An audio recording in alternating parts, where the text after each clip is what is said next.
And we're in the portion of Vayishlach, and like every other portion in Bereshit, there's many stories, but the stories are very deep.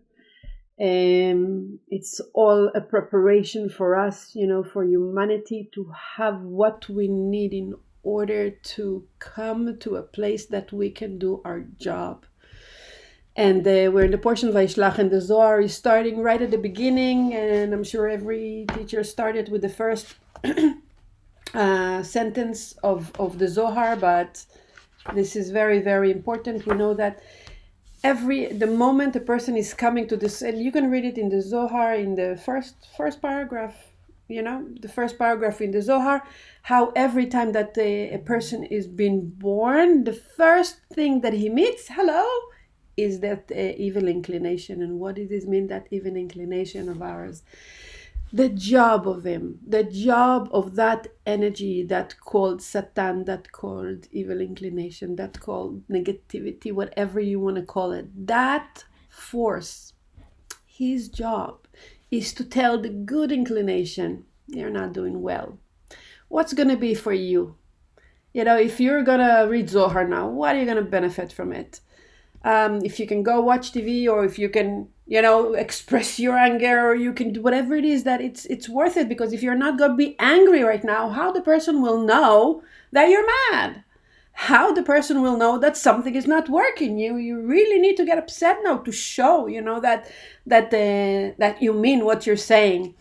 So every time a person wants to come to a place of being influential, okay, the job of the evil inclination is to tell them, it's not worth it. Don't do it. It's not worth it. So many times we are going into, how especially in relationship, when we're going and we feel, oh my God, this is my soulmate and I feel it so much. So I'm not saying, yes, of course we need to feel something, but we also need to know that sometimes when there is a challenge or something that we are not really sure, it's not maybe this is not the right thing. It means that maybe this is exactly the right thing, and the other side now is telling you, no, you don't feel it. You don't feel it, because every time we are coming to do something that is actually good for our soul, there's going to be that force that will tell us, maybe not, maybe not, and that's his job. And that's his job all the time. And when we are working on something real, when we decide after a year of time that we went inside and we discover our truth, and we're going to have there's many steps of discovering truth. And we want to take an action, and then the fear comes, and we are like, no, I don't feel it. And we need to know that I don't feel it. It's not intuition. Many times people think, oh, I don't feel it. It's not right. We need to be very, very tuned to that voice, because if I don't feel it because I'm afraid, then it's not intuition. Okay, it will only be intuition when I have no feeling attached, and I still feel in my stomach that it's not the right thing. But the moment I have an agenda, the moment I want something and I want to be spiritual and want to let go of it, and it's a mix-up of feelings, then that's not an intuition, and then we need to ask ourselves again. So this whole portion really is about, with all this, actually, since Abraham was born and all the fathers established foundation for us. Right, left, and center column, it's always the battle between good and bad, okay, between positive and negative. But within Jacob, because he was center column, this will be coming into to the top, or to the peak of it. All right, that we're talking about Jacob and how he overcome. The portion starts with him preparing to meet Esav. It's the journey of Jacob coming back to the land of Israel. In the last portion of Vayetze, you and I, we didn't talk, but I'm sure you heard and you prepared yourself for the reading. But just a reminder, in the portion of Vayetze, Jacob his parents send him to Haran to find his soulmate, and he's going there, and he's going from a place of purity to the biggest darkness, because he went to the house of Lavan, and Lavan is the head of the sorcerer, the head of the Satra Achar. The Zohar is calling it the negative force, and he's jumping straight into the negativity, and he's going to find his soulmate out of it. Only by the story already, and if you study Kabbalah for a while, you know what does it means to go into the darkness, to pick up the good out of there. And he did, and it was not easy, and Lavan was trying to trick him every minute of the time. Sometimes he succeeded, sometimes he didn't. And now that Jacob has his family and all the tribe were born in last portion beside Joseph, now it's time to... actually, yeah, Joseph was born last week. Sorry. Well, yeah, all the tribe were born, and Jacob now is going back to Israel. And in the journey of going back to Israel, he has to meet his brother Esau, right? And all the stories, I don't know if I want to go into the stories of the portion, just very briefly what happened there. So Jacob is preparing to go meet Esav, and we know that Esav is the evil inclination, and Jacob is the pure system, is the center column, and how he tricks him, how he tricks Esav, that eventually he's coming to hug him. He's so afraid from him, and when it's time for the fight, Esav is hugging him instead of killing him. And that's the goal, guys. That's the goal. And how do we do that? How do we trick that Satan, that voice in our head that tells us that we are not good people, and we are not capable, and we are victims? Jacob has all the reason in the world to be a victim, and Jacob is a chariot for center column, for Tiferet, and he was so connected to Creator, and he saw angels and the Creator. He was a prophet, right? And he did all the right things, and yet all this chaos came to his life, and Lavan is tricking him, and he has a problem with Esau. And in this portion, this horrible story is that he's coming to the land of Israel, and his daughter is being raped by Hamor.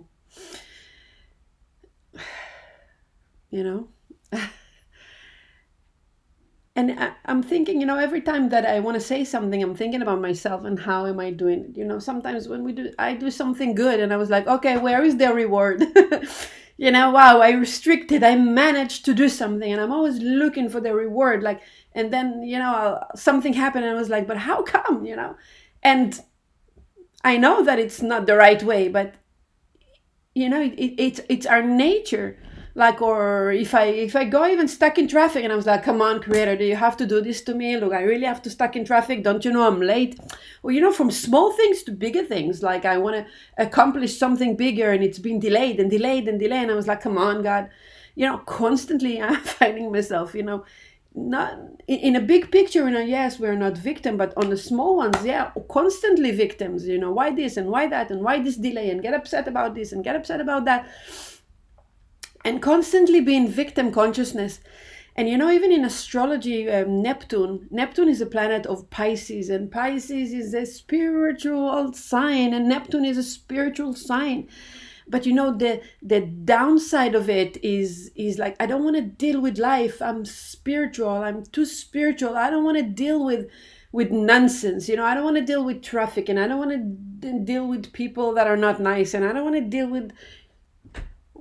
and that Neptune is going direct. He was retrograde, and now he's going direct, and he's going to do some trines to Venus, and at the end of the month also, he's going to square the sun. So there's a lot of things that happen with Neptune, and Neptune is going direct, and we're going to have the opportunity to see, are we a victim of the situation, or we are spiritual about it?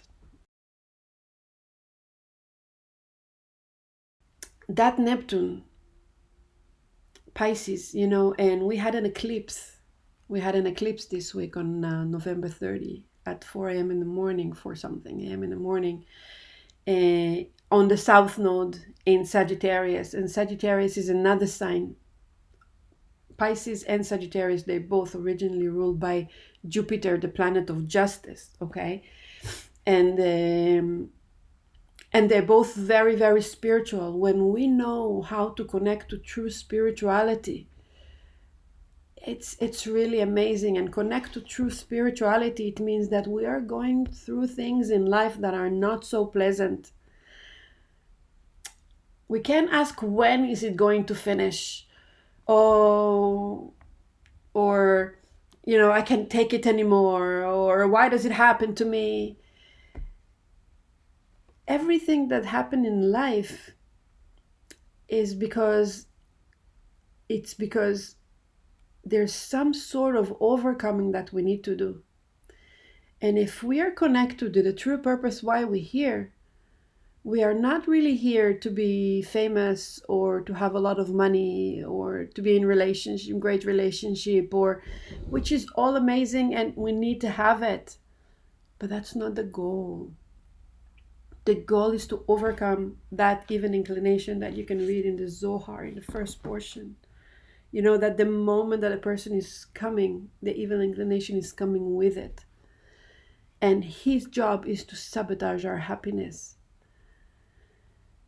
And true spirituality is to understand that even the hardest things in life is for us. And it's not from being righteous. Self-righteousness is that eclipse that we had on the south node in Sagittarius. And if you hear this class, you hear me since I don't remember, like 6 months ago that the south node entered into Sagittarius. And Sagittarius is a spiritual planet, intuitive planet, unlimited, connecting really to the 99%. But it has to come from a true place, from an authentic place. It cannot come because I'm self-righteous. And self-righteous come because of ego. Okay? Self-righteous come because of ego. Because of pride. I don't want to say ego because ego is also something good that pushes us forward. So we need to be clear about what are this ego we're talking about. We are literally talking about pride. I deserve. I do so many good things like Jacob. I deserve, that things will just happen in my life and I don't need to fight for it. I deserve not to have chaos. Self-righteousness is like, oh, I study Kabbalah and I know so much, so I'm better than others. That's pride. And pride is diminish everything good that we have in life. That pride.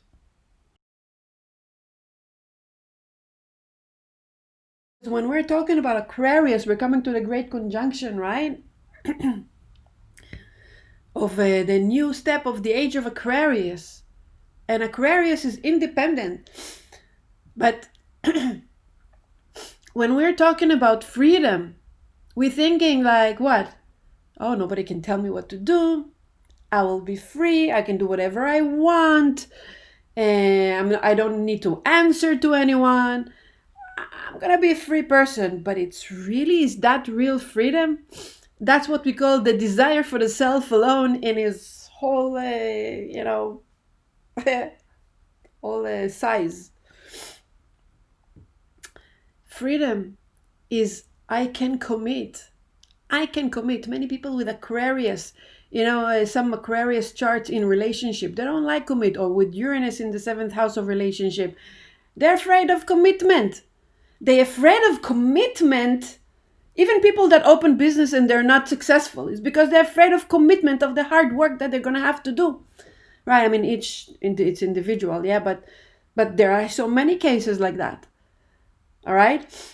And that fear is not making them free. On the contrary, it makes them even more slave. The slave for freedom. Freedom is like, I'm willing to go into the relationship and I will know how to put boundaries and stay free and stay independent, but within the relationship. Freedom is like, I want to open that business and I'm going to manage to open that business. And it's not going to consume all my time and I'll forget about my family and my love, because I will know how to put boundaries. And if I put boundaries, because I choose. Freedom is the freedom to choose. We don't want people to deal with us, to tell us what to do, because we don't know how to handle it. If I know to choose, this is what I want to do, and this is what I don't want to do, this is how I'm willing to invest, this is what I'm not willing to invest, then I choose. I choose to be in a relationship, and I choose how this relationship will be, because I'm a free person. I don't choose. Why people don't like to commit? It looks like I want to be free. But why do they want to be free? Because maybe in a past life they gave everything to relationship and nobody appreciate them, and they become slave, and they've been cheated on, and there's no reason why a person don't want to be without relationship. There's so much hurt that come from the past, from childhood, from this lifetime. So what we choose? To be free. I want freedom. But that's not freedom. You're missing what the light wants to give you. You're missing relationship. You're missing sustenance. You're missing friendship. You're missing children you don't want to bring to this world. You're missing. Why? Because you're afraid. And that's not freedom. Oh, I don't want children because I want to have a career. But the freedom is I choose everything, and I choose to know how to manage my time. I choose to put boundaries, and I choose how I want to live my life. That's freedom. Not lack of commitment, not I can do whatever I want. I want to be free from this, or I want to be free from that's not freedom. True freedom is to put that pride aside. And that's what Jacob gives us in this portion.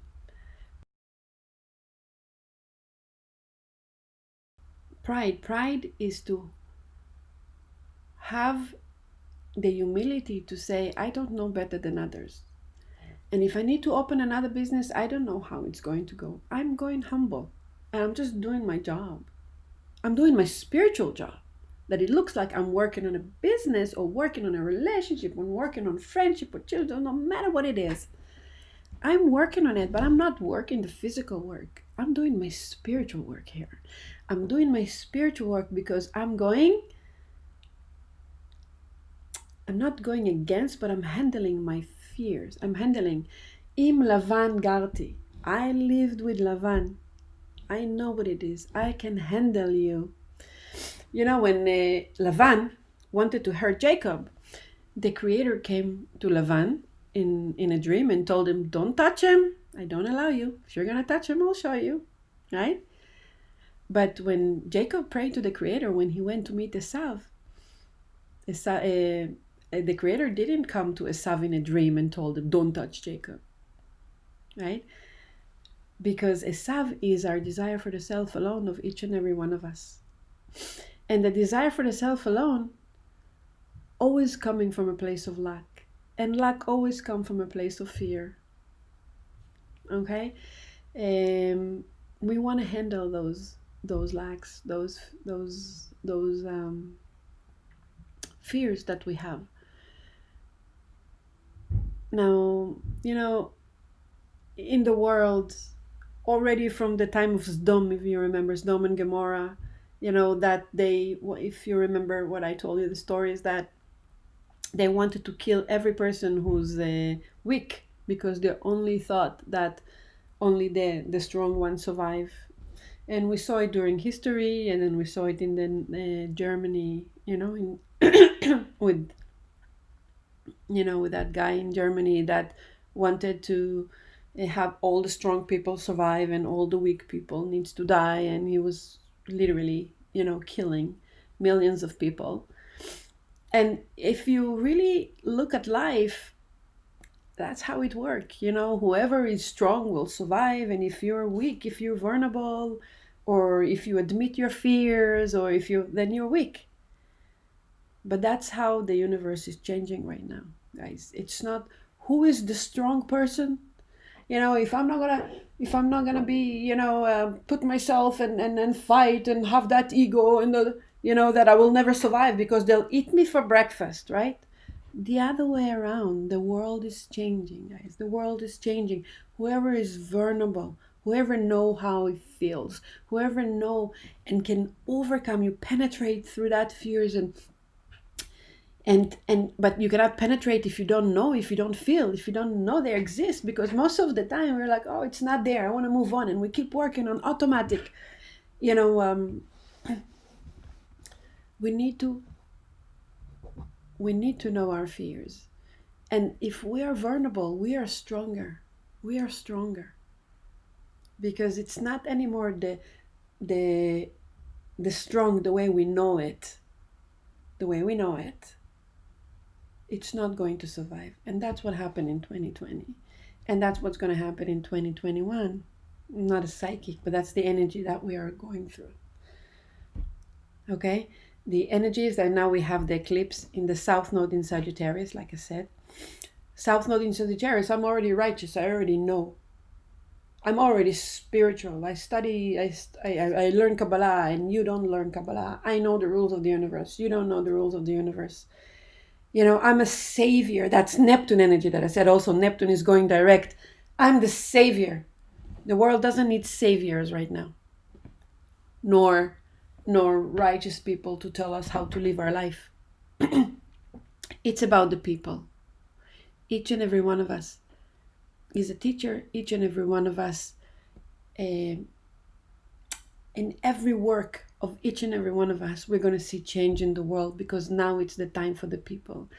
And we cannot see change if we're not vulnerable, if we're not knowing why are we here. So look, same idea. I want to open a business on a physical level. I want to open a business on a spiritual level. I want to open a business just because I want to make money and have some more ego, or I want to open a business because I'm going to, by opening that business, I'm going to go through every fear I have and I'm going to overcome it. Because I'm ready to be vulnerable. I'm ready to handle whatever I feel. I'm ready to handle. And the eclipse is all about letting go. The eclipse is on the South Node. We're going to be asked to let go of whatever is not working for us.